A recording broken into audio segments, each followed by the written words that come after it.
Okay, Now it don't does. touch it. Now don't touch anything. Okay, I'm not going to touch anything. So please, everybody, let's mute. You can ask question in the end if you feel it. Yeah, that there's noise in your house. Maybe you want to mute yourself. So it's going to make it easier for everybody to listen and to enjoy the class. So first of all, again, good evening and welcome.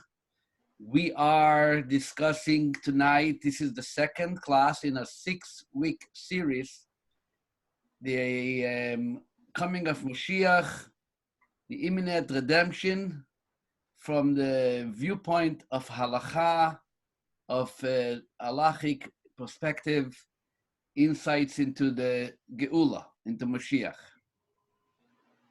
Next week, God willing, if we are still here in Gullus, we are going to discuss if we are going to have, if Mashiach comes next week before Friday, are we going to celebrate a second Pesach?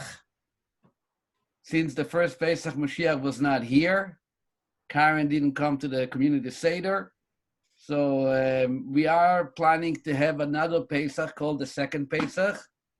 And the discussion is going to be how the second Pesach is going to take place, if it takes place. This is next week, Sunday. But tonight, the topic we are discussing is which bracha one will recite once the redemption has arrived.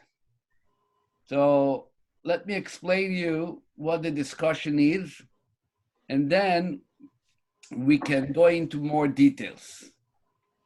The discussion is based, first of all, on the idea that we have many experiences in life which we are required to make a bracha, a blessing, when the experience is taking place.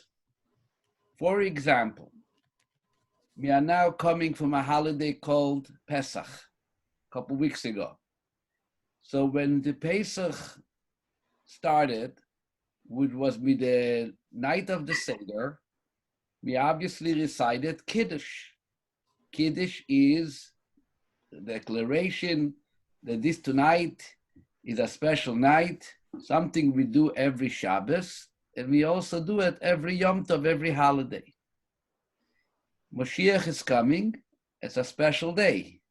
The Rambam, Maimonides, writes, in the laws of fasting, he quotes the famous verse from Tanakh, from the prophet Zechariah, that Mashiach's coming, the fast days are going to be transformed into holidays, into good days, into joyful days. But this is the fast days. I'm sure that the very day that the Gullus, this exile, is coming to an end and Mashiach has arrived, is going to be a happy day and a special day. So if we're going to celebrate a day, are we going to make Kiddush the day that Mashiach has arrived? Following Kiddush, every holiday, we make a special bracha. Usually the women who light candles or men who light candles in the house make this bracha when they light the candles in the honor of Yom Tov. What is the special bracha that we all make? The special bracha is Baruch Ata Hashem Elokeinu Melech HaOlam, blessed are you God, King of the universe, She'echiyanu V'kiyimanu V'higianu Lizman Hazeh. She'echiyanu means you kept us alive, V'kiyimanu, and you sustained us, V'higianu Lizman Hazeh, you helped us arrive to this very special time, the time of Yom Tov.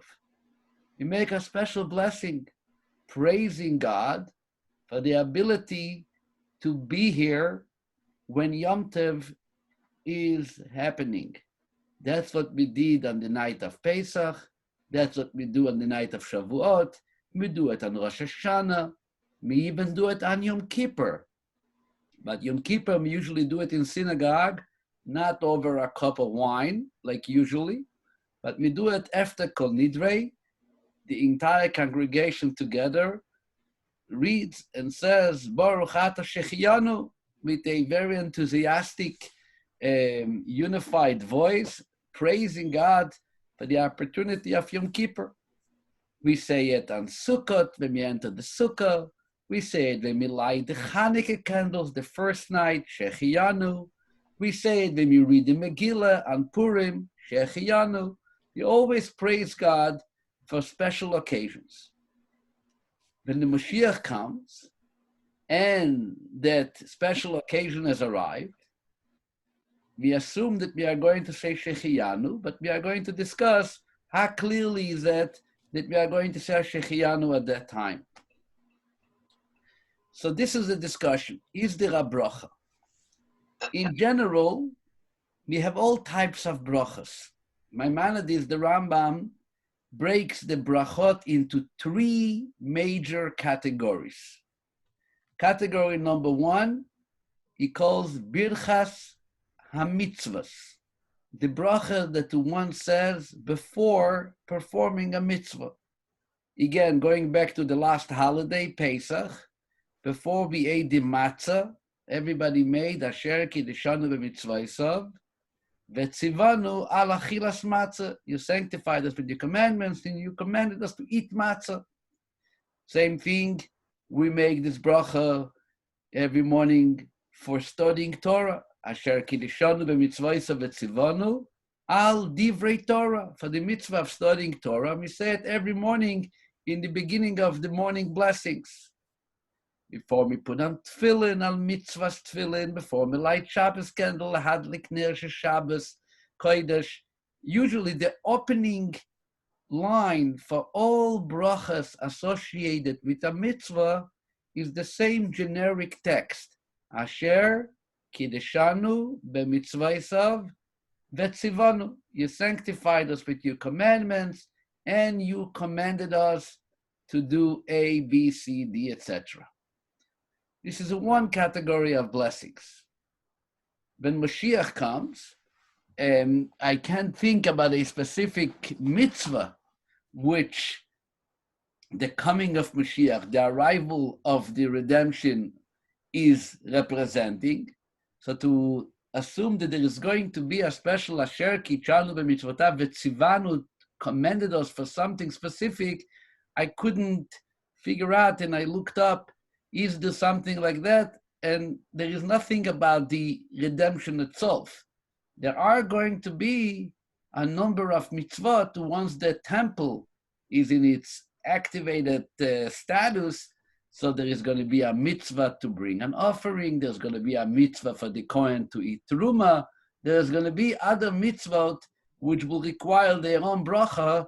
And we all going to have to learn new blessings, new brachot for practical mitzvot which are unpractical now when there is no temple.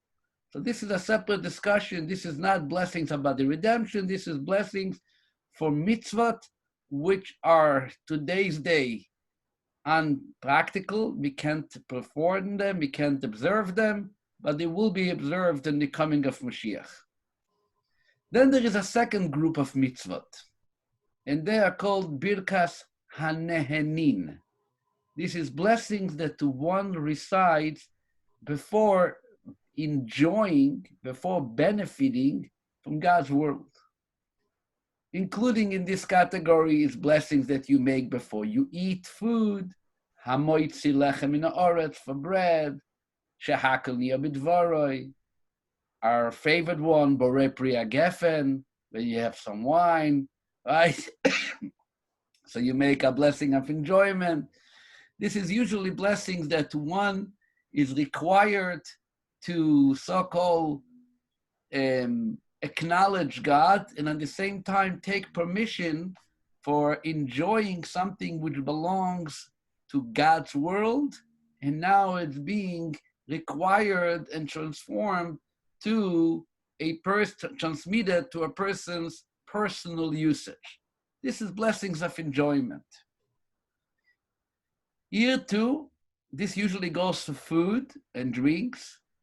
I don't think there is any new type of food that is associated with the coming of Mashiach. I'm sure there's going to be a nice kiddush in a nice farbrengen, but the bread is going to carry the same amotzi, and the chicken and the meat is going to have the same shehakol, and the wine is going to have the same Beire Priya Gofen.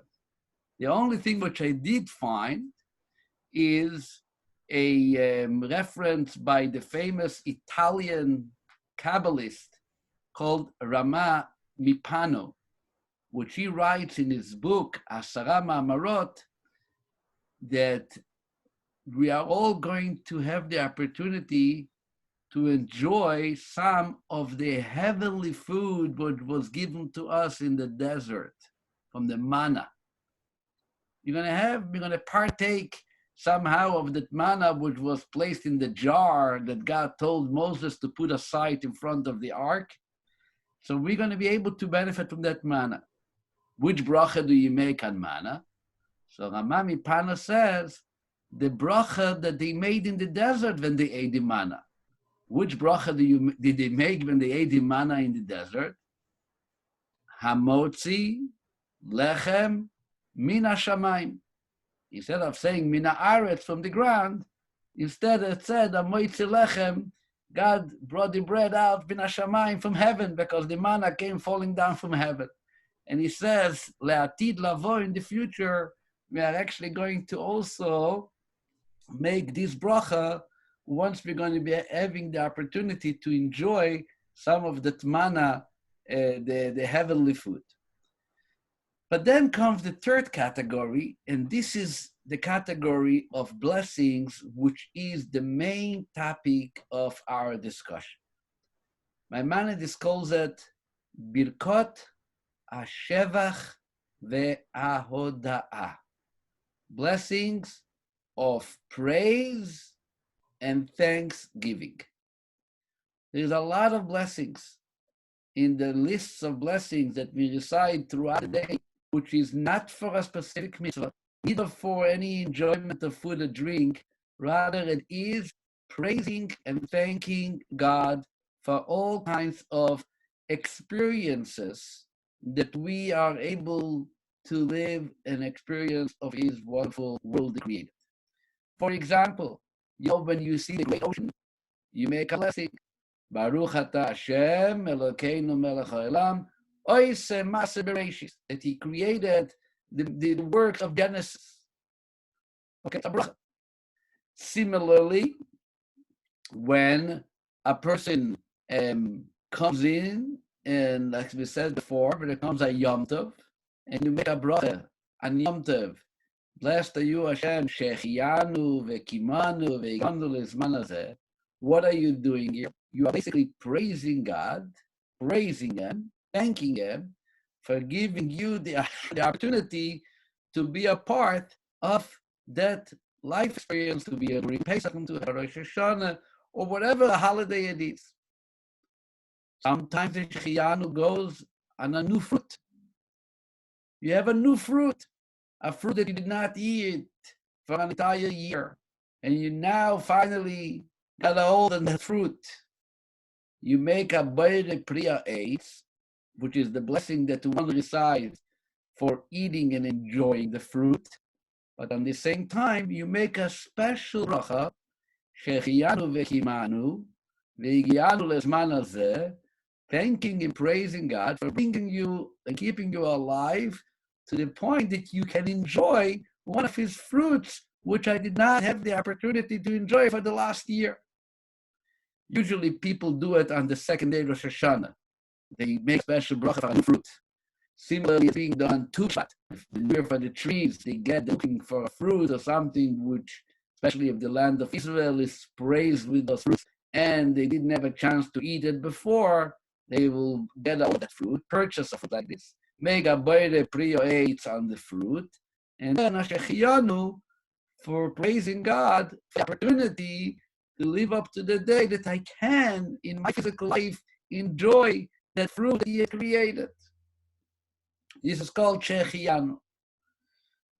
purchase a new home, you make a shechiyan. So now is what question begins. Mashiach is coming.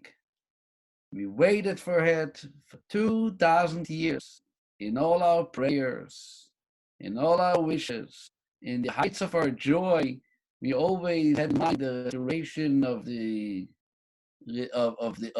coming back to Geula, to a time of redemption.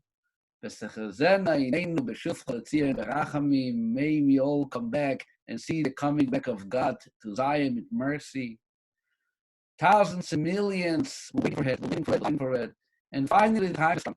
The time has come. No, it's a prophecy. This cannot continue forever. There has to be a time, like we spoke last week. This is one of the principles of Jewish faith. Is in the words of the Rambam. Ani mamin be'emunah shleima be'bias Mashiach. I believe with complete faith in the coming of Mashiach.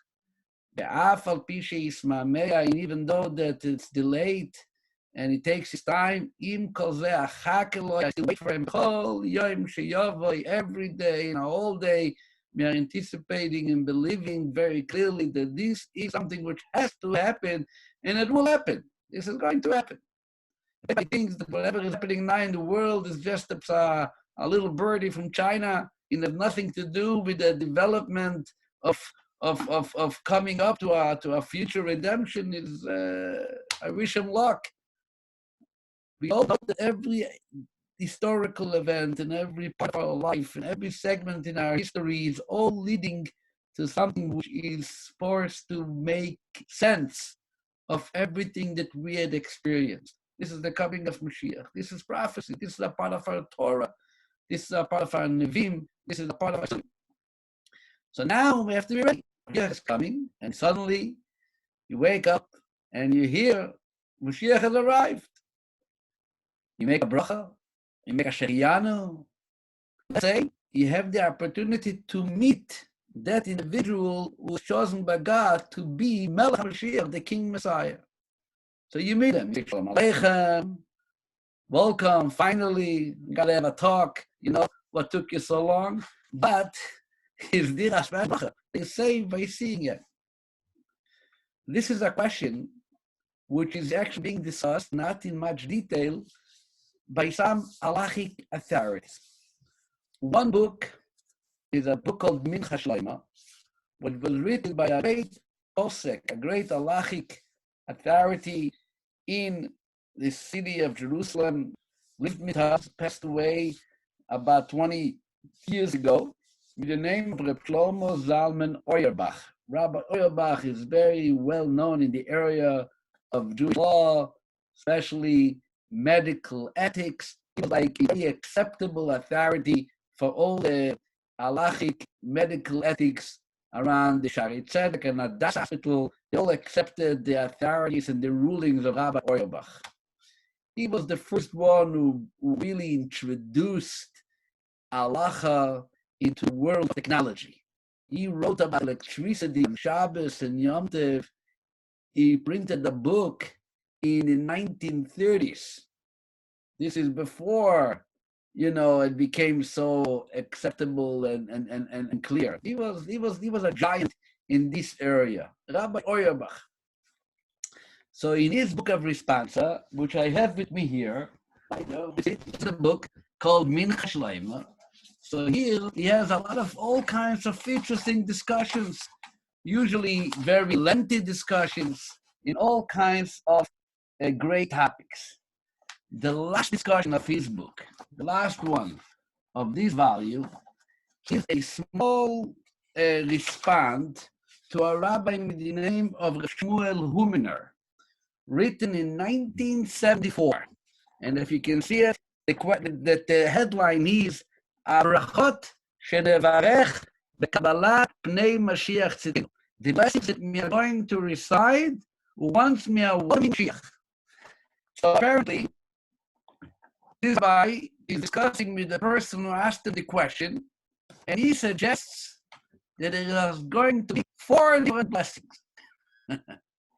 4 different blessings for the Geula. What are the 4 blessings?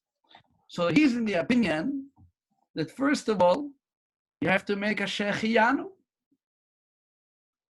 Shechianu. What is the Shechianu for? You meet the Mashiach. In Shulchan Aruch it says that when you meet a good friend, somebody that you did not see 30 days, just 30 days, and you didn't see him for 30 days, finally you see him again, you make a blessing, Sheyanu, Vekimanu, Vegianu, Lasman Hazeh, because you didn't see him for 30 days. What happens if you didn't see him for a year? Then it says you make a different blessing. I told it to my wife this morning, she couldn't believe. There is a blessing that you say for someone, a good friend, not seeing 12 months, you say, Baruch Ata Hashem, Mechaya Amazing, resurrects the dead. And this is from the Talmud. You make the blessing for the resurrection of the dead, even though the person was alive. But since you did not see him for 12 months, so the 12 months is usually something which is almost like dead. You forget about it. It's like completely detached and removed. Yet the person has life again. So you make the bracha boch mechaya meis. Today, for some reason, this bracha is not materialized. I looked around why. I couldn't really find the real reason why. The only assumption is that maybe with all the pollution, we're not so comfortable to make a bracha and to mention God's name, not knowing for sure, are we really, really good friends that I can make a blessing? Shechianu Azif, after 30 days, I was like missing him so much that that I can make a Shechianu. But either way, in Halacha, in Shulchan Aruch, this is a very clear ruling that when you see somebody that you are very happy to see him, so this joy of seeing a person you are happy to see requires by you to make a bracha, Shechianu vekimanu vegianu. I see you. I see a person which I'm happy, I'm alive, and I can see you. I want to tell you personally, when I traveled the first time to New York with my father. That was 1979 for the high holidays and Sukkot. We went, my father took me with him to be by the Rebbe in New York. It was me, my father, my mother, and my mother had a baby, obviously. And that was my sister, Shendele, who is actually now in Cyprus. But she was a baby. She was a little baby, tiny baby in my mother's hands. When we went to see the Rebbe the first time in the synagogue, my father took me with him, and he told me, when the first time, you're going to say, Baruch Ata Hashem, Shechianu vekimanu vegianu lasman hazeh. You make a Shechianu. My father made a Shechianu. Why? Because the last time we saw the Rebbe was a year earlier. So there was a year since he saw last. So the simcha, the joy, the celebration of seeing someone that you love and you care for requires you by Jewish law to make a Shechianu. I can tell you another beautiful story what had just happened a week ago. A week ago, I have a sister who is married. Her name is Miriam. This is my youngest sister, who lives with her husband in Ramat Gan. They serve Chabad Shluchim in Ramat Gan, and that's where they live. My sister had a baby the week before Pesach, but she's in quarantine. My mother's in quarantine. You know, they live in Jerusalem. My sister in Ramat Gan. My mother couldn't go to be with my sister when she had a baby. She had to go by herself. The bris was Erev Pesach. A few hours before the Seder was the bris. In Israel, they closed down. They did not let anyone travel from one city to another city. They closed down the roads. They put the entire country in quarantine. My parents did not have the bris. My sister had the bris in the house. She her husband, and her two little kids were all the mohel. The mohel came, the bris, and that's it. They said, I'm from the Seder. At least the baby was circumcised before the Seder. Last week, they traveled to Jerusalem to go visit my parents, but they can't come into the house. My parents are in the house, and they keep very strict rules in Jerusalem. so they are in quarantine. So then my look video. My father and mother are standing on the porch. My sister is with the 3 kids downstairs in the garden, in front of the porch. I didn't. In front of the porch. And my wife is asking if anybody has a hard time hearing me. You have a hard time? Okay. You're cutting off a little bit, yeah. Either I'm cutting off or you're having a hard time to hear me. It's just like it's not clear. It's clear, but like you're cutting off like a robot sometimes. Maybe it's only me, but I heard that not only me. I think it's everybody. Oh, Okay.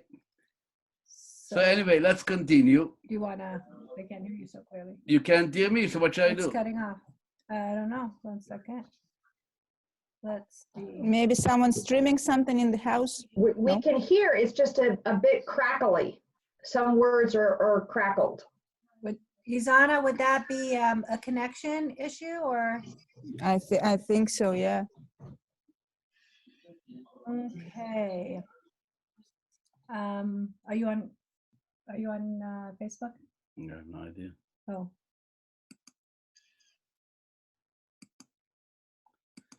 In the beginning it was okay, but then it started kind of. okay. Let me just see if, Rabbi, can you hear me? Yes. Yeah? Hi, Arnold. Okay. I wasn't sure if you could hear me. I hear you very good. I even see you with glasses in your yarmulke and everything goes. Don't do anything wrong now. I'm just gonna check out the internet connection. Hold on.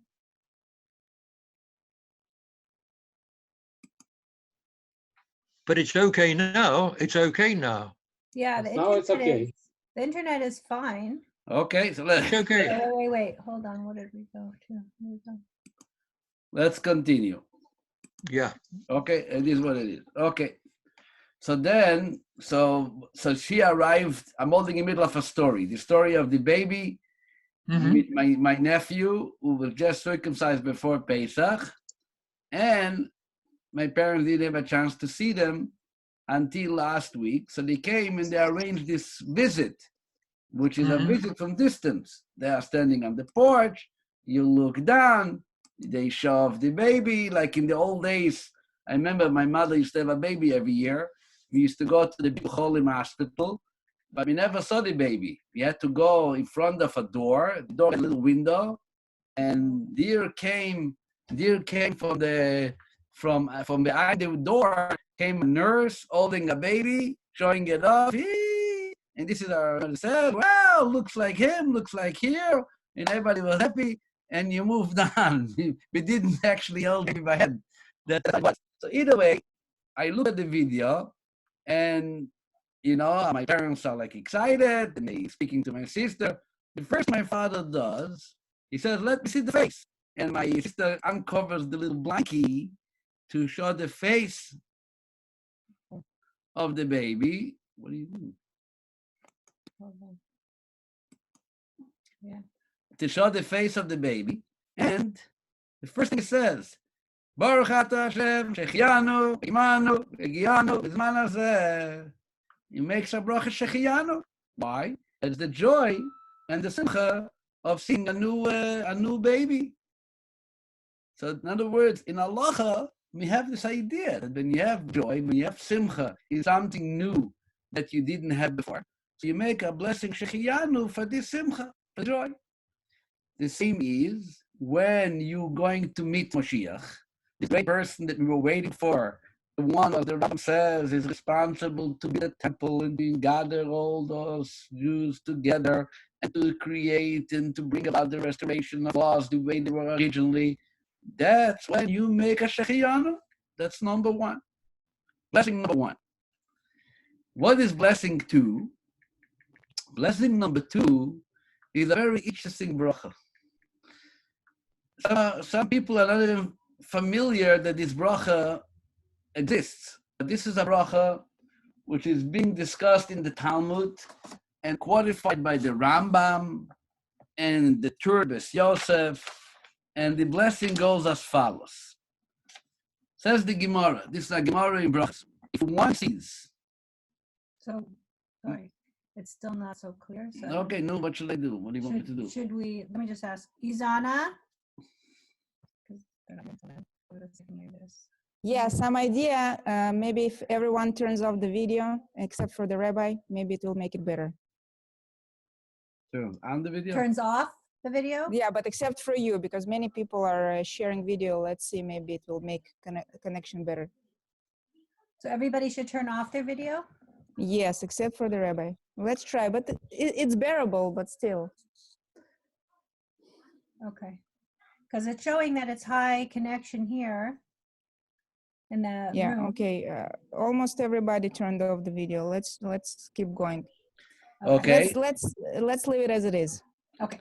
So the Gemara says, if you see a multitude of Jews, and as we're going to see soon, it talks about 600,000 Jews together. 600,000 Jews together, you make the following bracha. Baruch Ata Hashem Elokeinu Melech HaOlam Chacham Harozim. Chacham Harozim in English means the sage of the secrets. What kind of bracha is that? What does it mean, the bracha Chacham Harozim? What does it mean and what does it represent? So here is what the Talmud tells us. Basically, there are 600 types. There are 600,000 types of intellectual elements, intellectual aspects. So when you have a crowd of 600,000 people, presumably it includes amongst them a range which is from, in the entire human intellect, representing 600,000 people, each one sharing some type of idea. Just like one person does not look like the other person, our faces are not alike, so too each one has a different way of understanding things, sees things differently with the way his seichel, with the way his mind works, which is okay, because God created the 600 types of intellectual concepts. Then when you see this entire 600,000 people, says the Talmud, and you think to yourself that despite the vast range of minds and personalities in such a crowd, God knows the secret thoughts of each person present. And this is a special praise about God, that although there are 600 different personalities, and each one representing a different type of seichel, a different way of thinking, a different way of appreciation, yet there is a superpower, Almighty God, which comprehends and he has the knowledge of all those 600,000 pieces. Which this is like a type of bracha, a type of blessing, which represents the so-called the wow. In other words, you don't relate to God you can't appreciate the greatness of God's knowledge without seeing 600,000 people. It's a special awareness and a special excitement that you express when you see those 600,000 people. For that we say, Baruch Ata Hashem, Chacham Harozim. This blessing, says Rabbi Mordechai, at the coming days, and we're going to be there in Israel, we're going to meet together at least 600,000 Jews. It's for sure going to be there together. I mean, we have in the country now, country is probably about 9 million people. So you're going to have at least 600,000 Jews together in the same area. I mean, not in the same room maybe, but the Talmud itself says that there was a Talmudic sage, which his name was Ben Zoma, and Ben Zoma was standing on a step on the Temple Mount. On the Temple Mount was during the Temple times, and he was standing on a very tall step. So from this high vantage point, he was able to see a vast crowds of people which were coming up to Jerusalem for the pilgrimage festivals, like maybe it was Pesach, maybe it was Shavuos, maybe it was Sukkot. It doesn't say exactly to which Yontiv it was, but Ben Zaymo standing on that platform and able, because it's a big mountain, right? So he's standing on top of the mountain. He got a good position, and he was looking down and saw these three people ascending to Jerusalem, coming up to the Temple Mount to celebrate the holiday. Says the Gemara, Omar, he made this blessing, Baruch HaChamerazim. Blessed is the sage of secrets, appreciating God from a level of realizing that look how many differences there are in one pile of people, and still he knows the secrets of each one of them. So this is a qualified thing, brought down in the Talmud, brought down in the Rambam. So Rabbi Yoyabach says, we should assume that the Mashiach comes, 600,000 people are going to be there. If 600,000 people are going to be there together, you're going to say the blessing, Chachamarazi. Matter of fact, not too many years ago, about 5 or 6 years ago, there was the passing of the Sephardic chief rabbi of Israel, Rabbi Ovadia Yosef. And the radio kept on reporting that there are hundreds of thousands of people who are participating at this funeral, to the point that there were recorded numbers that they said that about 800,000 people are now walking, giving Rabbi Ovadia Yosef, the Sephardic chief rabbi, his final respect at his levaya, at his funeral. And at that point, there was an halachic discussion that people should recite this blessing, Chacham HaRazim, because this is a very unusual situation. Now, again, historically, the last 2,000 years, there was never a time and place that we could have gathered so many Jewish people in Israel at once. But this is already a reality, like I mentioned the story at the funeral of Rabbi Ovadia Yosef. There was another occasion that this discussion came up with, but according to Rabbi Yoyabach, this is something which is going to happen when Mashiach comes. But I want to add a little something into it, that it's not only about people. There is an opinion in the Talmud that if you meet a person who is very great in wisdom, that contains the ability to understand many, many different people, there is a chance that you're going to say the same blessing on him too. But this is a matter of discussion, but it's very possible that Mashiach will carry this knowledge and wisdom himself, besides the fact that there are 600,000 people here, will also deserve to have this blessing, Chacham HaRaz. But here it comes to yet another two brachot that Rabbi Yoyabach says, and this is, again, a very interesting bracha, which is brought down in the Shulchan Aruch, which for sure Mashiach will deserve these two brachas. What does it say in Shulchan Aruch? That's fast. What happens if you meet a Roeh Chachmei Yisrael, one who sees great Torah scholars? Great Torah scholars must recite the following blessing: Baruch Atah Hashem Elokeinu Melech Haolam, blessed are you, God, Lord, King of the universe, Shechalak Bichochmato Li Yereyav. The blessing says, thank you, God, who has portioned, who has shared from his wisdom to those who fear him. Now, Mashiach, one of the qualities about Mashiach, Al-Maimonides puts it, is going to be one of the greatest scholars in people. First of all, he's actually to be a teacher. He is going to teach us all the wisdom of God. So he's going to be a scholar, as Maimonides says, he's going to be a scholar and as smart and wise as King Solomon, Shlomo HaMelech. He was considered the Chacham Mikol Adam, the wisest person in the entire world. So says the Rambam, Mashiach's wisdom is going to be like Shlomo, and he is going to be a Rav, a teacher who is going to teach the entire world. The Lamdom is going to teach us the wisdom of God, whatever knowledge this era is going to contain. Is a part of Mashiach's responsibility, a part of Mashiach's mission is to actually teach it. If Mashiach is going to be a teacher, and is going to be such a great scholar, so when you meet this great scholar called Mashiach, which bracha do you have to say on him?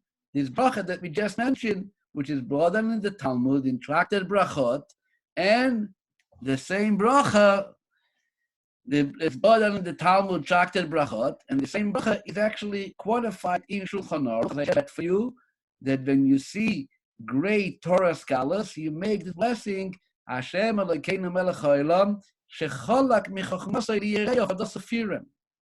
By the way, just for you, in parentheses, this is not only for Jewish Torah scholars. If you meet someone who is like a giant in physics or in medicine, you also have, and even if he's not Jewish, the Shulchan Aruch says, you make a bracha, Baruch Ato Hashem, shenasan michochmasai, that he shares from his wisdom, lebasar v'dam, to a human being. He shared his wisdom with a human being. So let's say if you meet Einstein or anybody else of those great intelligent forces, we have this bracha. But obviously talking about now, let's close the parentheses, let's go back to Mashiach. Talking about Mashiach, he's going to share and own the great wisdom as a teacher. We're going to make this bracha too, shecholak chochmasai liyereich. But then comes even a fourth bracha. And the fourth bracha is a special bracha, which you say when you see a king. A king, a melech. When you see a king, you say, Baruch Ato Hashem, Elokeinu melech haolam, shenasan mikvoidoi lebasar v'dam. 1 second, I want to make sure that Rabbi Oyabach mentioned that. Just give me a second. Just a second. Shecholak mikvoidoi liyereich. Yeah. That you shared from his covet, from his honor, b'dosufirem. Basically, a king reflects, the king in this world reflects the covet, the special honor that king, in the ultimate king as Melech Malachim, the king of all kings. So seeing Mashiach, who is what? Is both a teacher and a king. That's why the Rambam always speaks about Mashiach. He calls them Melech HaMashiach, the King Mashiach. Matter of fact, the section of the laws regarding Mashiach in the book of Rambam by Maimonides is the last 2 chapters of the section in this book which deals with kings, Ilchos Melachim, because Mashiach is going to carry the status of a king. That's why also Mashiach is qualified to serve as Mashiach only the one who is a descendant of King David. This is Mashiach, for sure not going to be a Kohen, and for sure not going to be a Levi, because he has to be from the tribe, from the descendants of King David, which comes from Yehuda, from the tribe of Yehuda, who they were the ones who were promised kingship. And once King David became king, no other family in Israel can be qualified to serve as kings. So Melech HaMashiach, the human being who's going to become the king, is obviously a descendant of David HaMelech's family. And that's what gives him the status as a Melech, as a king. So to summarize just what Rabbi Oyabach spoke, so we have number 1, a Shechianu, because we see a great person, an individual, that you're excited and you are joyful to see him, you make a bracha Shechianu, that I'm able to see this great personality. You make a second bracha, Chacham Arozim, which is a bracha for the very meeting of 600,000 Jews coming together in Israel. Then you make a third bracha, Shechalak michochmasai liyereich, that he shared from his wisdom, midosufirem. This is for the scholarly status of King Mashiach. And then you make a fourth bracha, Shechalak mikvoidoi shenasa mikvoidoi lebasa v'dam, that he gave and he shared, God shared from his covet to a human king. And this is the fact and the idea that Mashiach serves also as a king. But the truth is, there is yet another blessing which is associated with this concept. And this is perhaps regarding the era of Mashiach. In other words, we have to divide it halachically into two aspects. You have the one that we spoke till now, is when you see Mashiach himself. When you see Mashiach himself, you see this king, and you have Baruch Hashem the opportunity to meet him, you say, oh, I'm so excited to meet you. Baruch Atah Shekadosh Shechiyon V'Kiman V'Nadeh. Baruch Atah Shecholak Michachmasai Liyageyo. Baruch Atah Shecholak Mikvoidai Lebasav Adam. You take a look, you're not the only one, there is 600,000 Jews. Baruch Atah Hashem V'Gelo Chacham Erozi. Fine, this is when you meet Mashiach.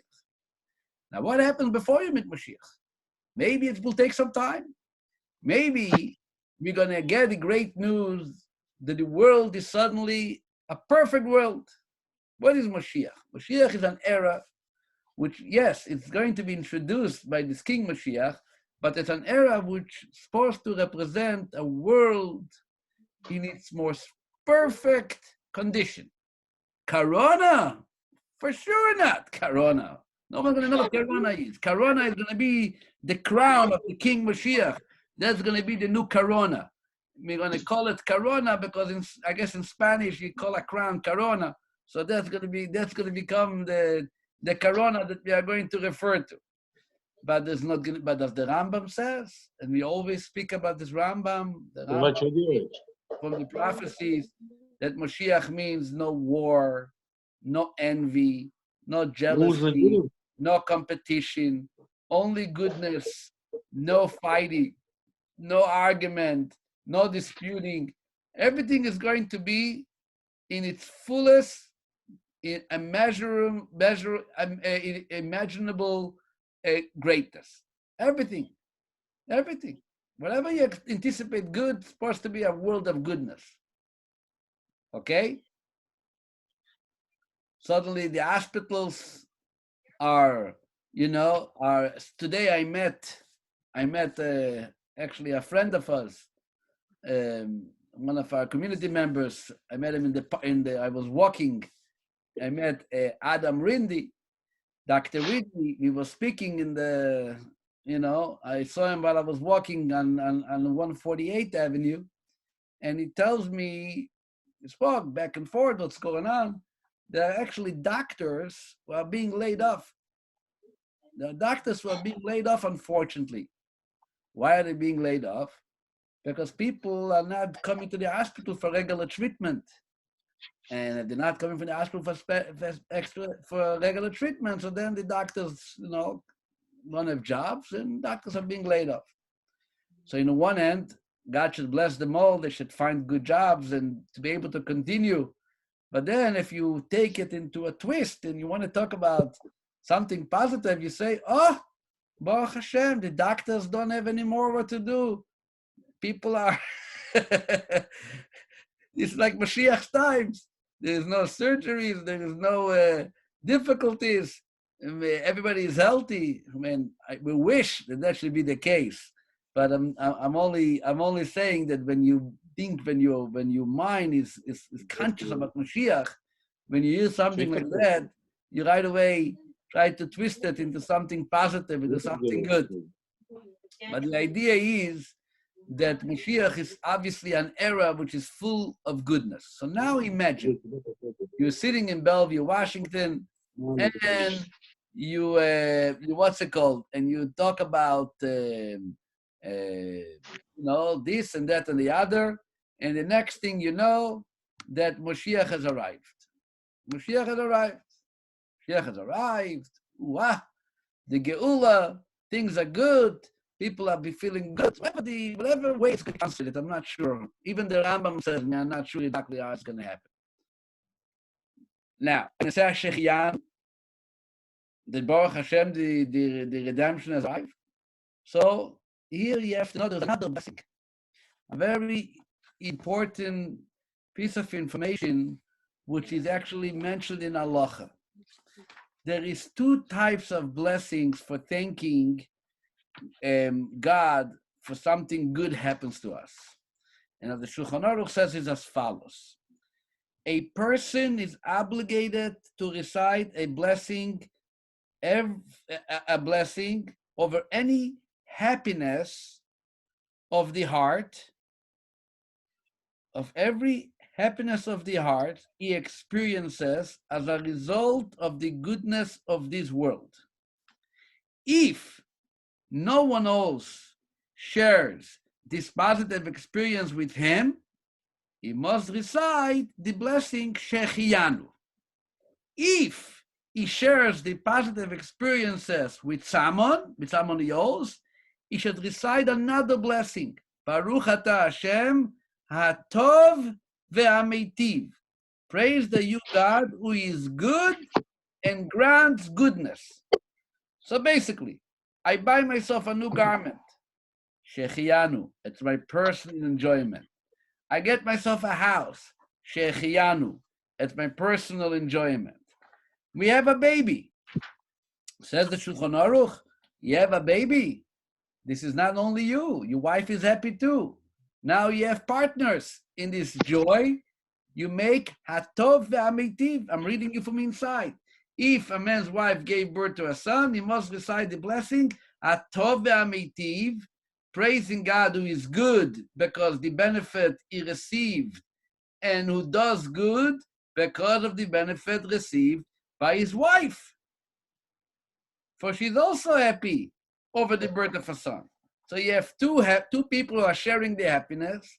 The moment there is two people sharing the happiness, it becomes hatov ve'hameitiv, a special bracha different than Shechianu. Now, if we are taking it into discussion, which we are discussing tonight, you heard Mashiach's arrival, you heard the redemption is taking place. Before you even met Mashiach, we first have to make a bracha, hatov ve'hameitiv. Hatov ve'hameitiv. God who is good and God does good to everybody else, because this is a joint enjoyment. This is not only personal. So if we're going to take this in consideration, to summarize, comes out as follows.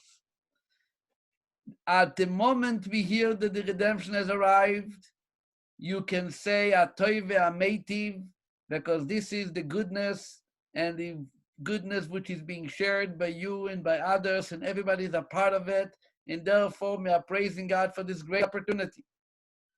Then, when we're going to end up at some point to meet Mashiach himself, we're going to make a Shechianu for meeting him. And we're going to make another bracha for him being this great wise man. And we're going to make a bracha for him being the great king. And we're going to make a bracha for all the many people who are deal together, over 600,000 Jews, which deserves the bracha Chacham HaRazim. And perhaps, I think you can make a Shechianu again for the very fact that the era is here, and you see the Beis Hamikdash, and you see the restoration of Torah coming back to its original way of practice. This deserves its own bracha. So my dear friends, with this in mind, I would like you to all start writing down those brachas. If you need help, you text me. I will send you those brachas so you have it ready in front of you, on your table, in your kitchen. And because very soon, I believe, we are going to have to make these brachas, and we have to be ready to meet Mashiach, not only in the spiritual sense of redemption and everything else it involves, but also on the uplifting halachic preparation to know how halacha guides us to such a time. So let us hope and pray that it's going to happen quickly, speedily in our days, and very soon we should all be together reciting this bracha, the bracha of Shechianu, for the era of redemption, the brachas which is specifically given for meeting the one who was chosen by God to be the candidate and the one who is going to lead us to the redemption, Mashiach Tzidkenu, speedily in our days. Amen. And now, Amen. Amen. please unmute you speakers, so we can see each other. And if anybody wants to ask a question or say something, you can do it now. Go for it. Anybody wants to share something? You have any questions? No. Arnold, what do you think? You ready to say the brachas? You have to unmute himself. What do you think? You ready to make the brachas? What is that? Thank you. Anybody wants to share something? What?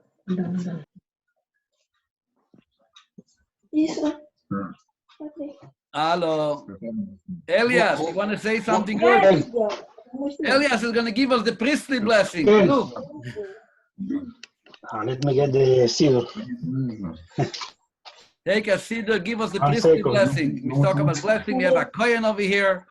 Eliyahu ben Shmaya, kohen. We didn't call you up to the door for a while. Yeah, moed. Kohen grov, yeah, moed. Rebbe Eliyahu ben Shmaya, kohen. 1 second, coming back. Hello, somebody there. Don't fight with your wife now. Everybody hears you. Who is, what's his name?